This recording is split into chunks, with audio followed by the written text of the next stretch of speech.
గౌరవనీయులైనటువంటి ముఖ్యమంత్రి గారికి, ఉప ముఖ్యమంత్రి గారికి మా వాలంటీర్ వ్యవస్థ తరఫున నమస్కారాలండి. మేము గత 5 సంవత్సరాల్లో చాలా కష్టపడ్డాం సార్. కరోనా కష్టకాలంలో కూడా మీరు సీఎం గారు, డిప్యూటీ సీఎం పవన్ కళ్యాణ్ గారు, సీఎం చంద్రబాబు నాయుడు గారు మీ స్వస్థలాల్లో కూర్చొని హాయిగా హ్యాపీగా ఉన్నారండి. కానీ మేము అలా లేము సార్. కరోనా కష్టకాలంలో మా ప్రాణాలకు తెగించి మా కుటుంబ సభ్యులు వద్దన్నా సరే మేము జనాలకు సేవ చేశాం సార్. దయచేసి మా ఉద్యోగాలు మాకు ఇప్పించండి సార్.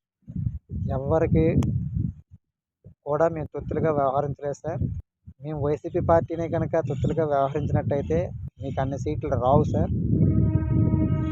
మేము చాలా కష్టపడి పనిచేసాము.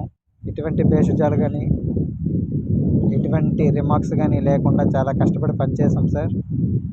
డిప్యూటీ సీఎం పవన్ కళ్యాణ్ గారు మా మీద ఎన్నో నిందలేశారు, కానీ భరించాము, ఓపికగా ఉన్నాము. ఎందుకంటే మా ఉద్యోగాలు మాకు ఇస్తారనే ఒక నమ్మకంతో.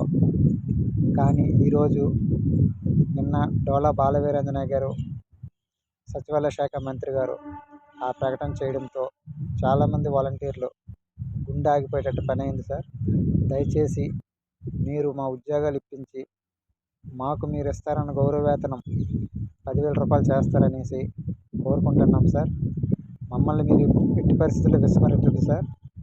మమ్మల్ని విస్మరించినట్టయితే మీ గోతులు మీరే తవ్వుకున్నట్టు అవుతుంది సార్. దయచేసి సీఎం గారు, డిప్యూటీ సీఎం గారు, మంత్రి బాలవీరాంజనేయ స్వామి గారు మీరందరూ మరొకసారి పునరాలోచన చేసి దయచేసి మా 2,57,000 మంది ఉద్యోగాలు కూడా మాకు ఇప్పిస్తారని కోరుకుంటూ ఇట్లు మీ వాలంటీర్ సార్.